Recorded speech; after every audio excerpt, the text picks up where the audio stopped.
নমস্কার বন্ধুরা, সুন্দরবন সুন্দর ব্লগ অ্যান্ড কুকিংয়ে সবাইকে স্বাগত জানিয়ে শুরু করছি আবারও একটা নতুন পর্ব। দেখতে থাকো, অবশ্যই ভালো লাগবে। সবাই আমার পাশে থাকবে, আমার সাবস্ক্রাইব করে দেবে। সবাইকে অনেক অনেক ভালোবাসা জানিয়ে দেখো আজকে রান্না হবে। আমি ভাতটা আগে করে নিয়েছি, এখন হচ্ছে প্রথম কচু শাক দিয়ে চিংড়ি মাছ করব, আর হচ্ছে তোমার কুমড়ো ফুলের ডাঁটা আর চিচিঙ্গা আর আলু দিয়ে, আর এই যে চিংড়ি মাছ, ছোট ছোট চিংড়ি মাছ দিয়ে করব। তো দেখতে থাকো। আগে আমি কচু শাকটা সেদ্ধ করে নেব। এটা আমি জলের সাথে এরকম করে দিয়ে, কারণ হচ্ছে যদি গাল নেয় তাহলে সেদ্ধটা করে নিলে আর গালটা চুলকাবে না। তো আমি প্রথমে সেদ্ধটা করে নেব। এতে জল আর কচু শাক দিয়ে দিয়েছি, এবার আমি চাপা দিয়ে দেবো। এবার আমি চিংড়ি মাছও কেটে রেখেছি, আনাজও আমার কাটা হয়ে গেছে। এবার আমি পেঁয়াজ আর লঙ্কাটা কেটে নেব।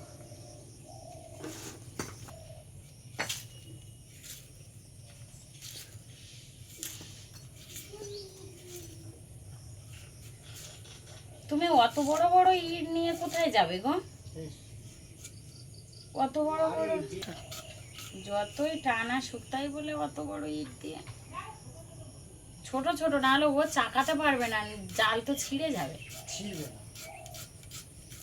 ভালো জাল ছিঁড়ে সেইভাবেই দেবে, নাহলে জাল উঠে যাবে।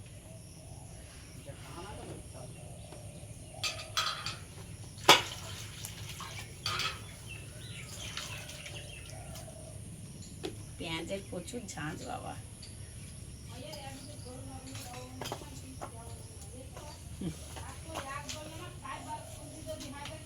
এ দেখো, ওকে নিয়ে আসো না একটু, গিয়ে ও প্রচুর দুষ্টু করছে। যাও।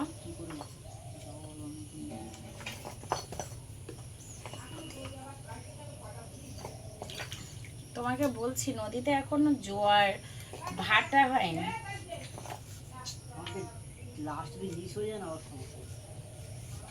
প্রয়োজন নেই তো, তুমি ছেড়ে দাও না বাবু।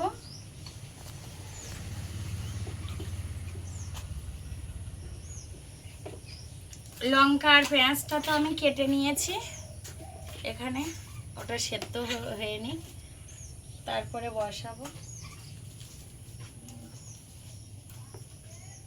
নানান কাজ, একজন যাচ্ছে নদীতে জাল পাততে, আর একজন ঘরে কাজ করছে। পেঁয়াজের ঝাঁঝে আমার মার অবস্থা পুরো খারাপ। প্রচুর ঝাঁজ আছে পেঁয়াজটা।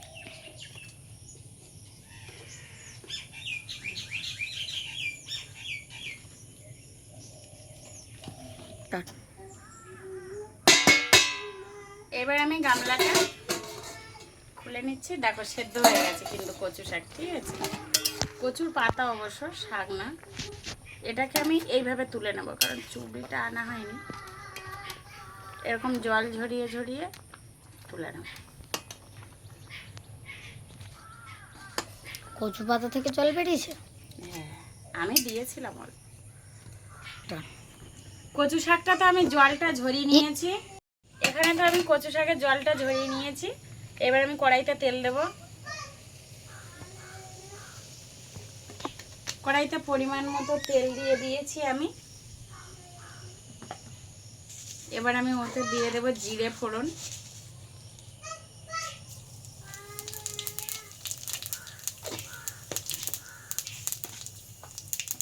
আর দিয়ে দেব হচ্ছে চিংড়ি মাছ।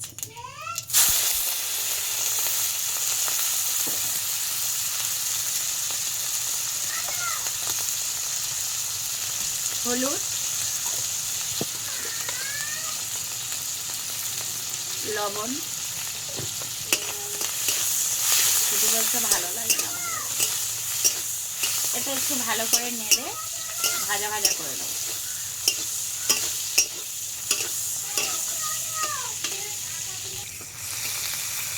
চিংড়ি মাছটা ভাজা ভাজা হয়ে গেছে,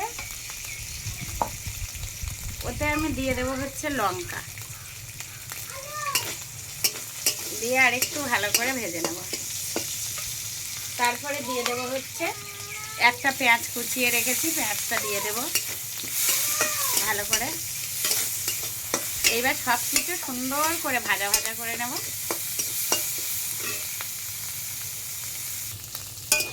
চিংড়ি মাছ, পেঁয়াজ, লঙ্কা আমার কিন্তু ভাজা ভাজা হয়ে গেছে। এতে একটু রসুন দিলেও ভালো হয়, আপনারা দিতে পারেন, আমি দিইনি, আমার হাতের কাছে নেই, তাই এইবার আমি কচু শাকটা দিয়ে দেবো।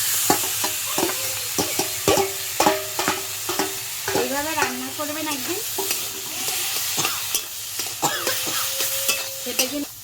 খেতে কিন্তু খুব সুন্দর লাগে এইভাবে রান্না করলে। এবার এতে দিয়ে দেবো একটু হলুদ, কারণ আগে আমি হলুদ দিইনি, চিংড়ি মাছে ভাজার সময় একটু দিয়েছিলাম। আর দিয়ে দেবো স্বাদ মতো লবণ।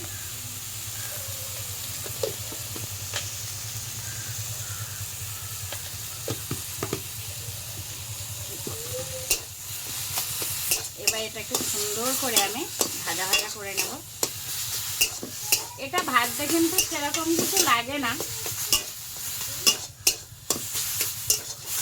শুধু খালি সেদ্ধ করে নিয়েছি, কারণ হচ্ছে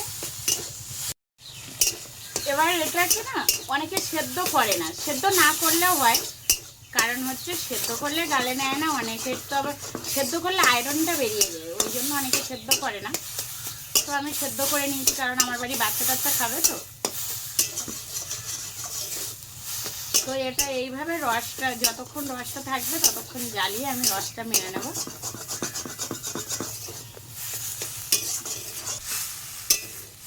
কচু শাকটা কিন্তু আমার হয়ে গেছে, কচু পাতা, এটা কচু শাক না।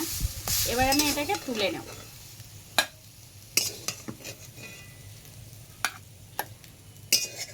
এরকম করে রান্না করে খেয়ে দেখবেন, ভালো লাগে। আমাদের বাড়িতে সবাই পছন্দ করে। কড়াটা আমি ধুয়ে নিয়েছি, এইবারে আমি কড়াইতে তেল দিয়ে দেব। রান্নাটাই একই প্রসেসে করব আজকে, কোনো নেই। কড়াইতে তেল দিয়ে দিয়েছি।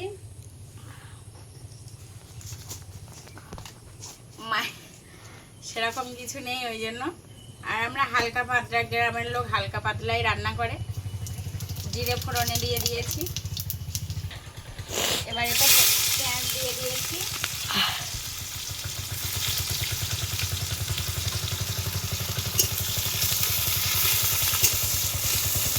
পেঁয়াজটা ভাজা ভাজা করে নেব। দিয়ে দেবো হচ্ছে লঙ্কা,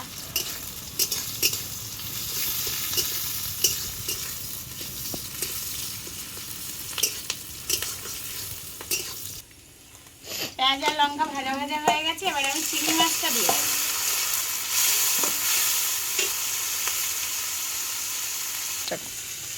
এবার দিয়ে দেবো হচ্ছে হলুদ, কারণ চিংড়ি মাছটা দিয়েছি তো, চিংড়ি মাছটা হচ্ছে কাঁচা, ওই জন্য একটু লবণ দিয়ে এটা ভালো করে ভাজা ভাজা করে দেবো।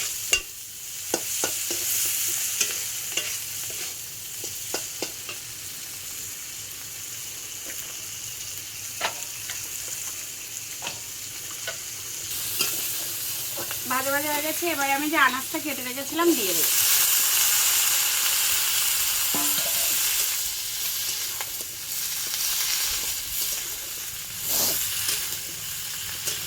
এমনি আমাদের গ্রামের লোকেরা শুধু জিরে বাটা দিয়ে তরকারি খেতে ভালোবাসে, অতটা মশলা পছন্দ না আমাদের, সিম্পল রান্না।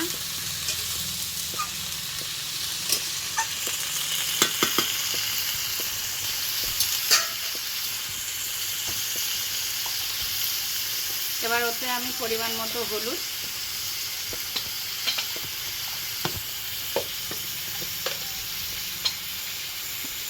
লবণ দিয়ে দেবো।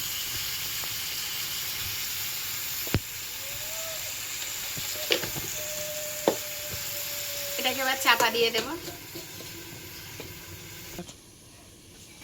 এবার আমি একটা মশলা করে নেব ছোট, জিরে আর মরিচ। জিরে মরিচটাই আমরা বেশি খাই, ওইটা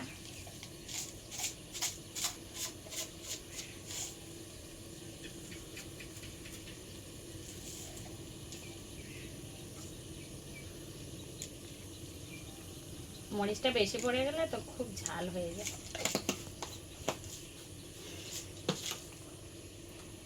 এবার আমি তরকারির জন্য জিরে মরিচটা বেটে নেব।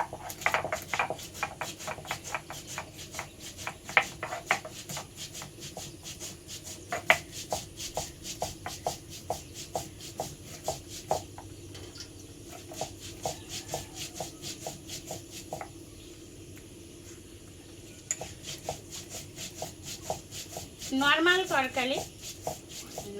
তরকারি খাওয়া ভালো, কারণ এখন প্রতিটা লোকের এত গ্যাস, এত অসুস্থ হয়ে পড়ে সবাই।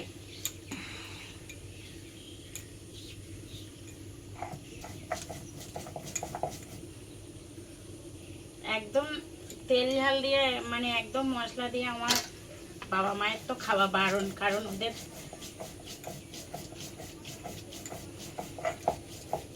ডাক্তারে বারণ সব গ্যাস।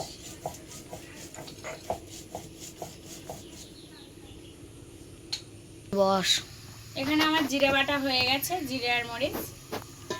এবার আমি কড়াইটা এতক্ষণ ঢেকে দিয়েছিলাম, এইবার আমি কষিয়ে নেব সুন্দর করে, আলাদা করে। এখানে আমি ভালো করে কষিয়ে নিয়েছি, রেখে রাখো সুন্দরভাবে, এমনি উনানে ভালো হয়। এইবার আমি যে জিরা আর গোলমরিচ বেটে রেখেছিলাম ওইটা দিয়ে দেবো, দিয়ে এবার আর একটু ভালো করে কষিয়ে নেব। আমি কিন্তু লোকের গোলমরিচের জিরে ওটা পরে দেয় বাটাটা, আমি কিন্তু সাথেই দিয়ে দিলাম।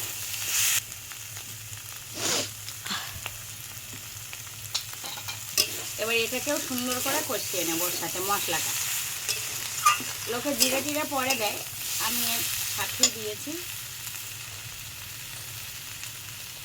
একটা ইয়ে বানিয়ে আনতে হবে কড়া ধরার জন্য।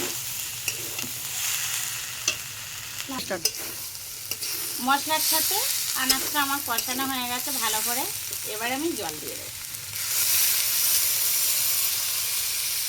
উনানে একটু জলটা বেশি দিতে হয়, কারণ জোরে জ্বলে তো। সুন্দর একটা সেন্ট বেরিয়েছিল। সিম্পল রান্না, তার সেন্ট বাবা। তাও খুব সুন্দর সেন্ট বেরিয়েছিল মা।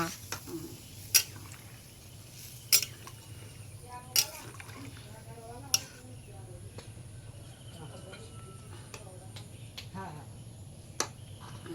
ঝোল আর একটু দিতে হবে না। মা মুড়ি থেকে এবার ফুটে গেলেই নামিয়ে নেব। উনান জ্বালানো দেখাচ্ছিস? দেখা, উনান ভালো জ্বলে এমনি। আমার উনানটা ভাঙা হতে পারে, ব্যাঁকা হতে পারে, কিন্তু ভালো জ্বলে।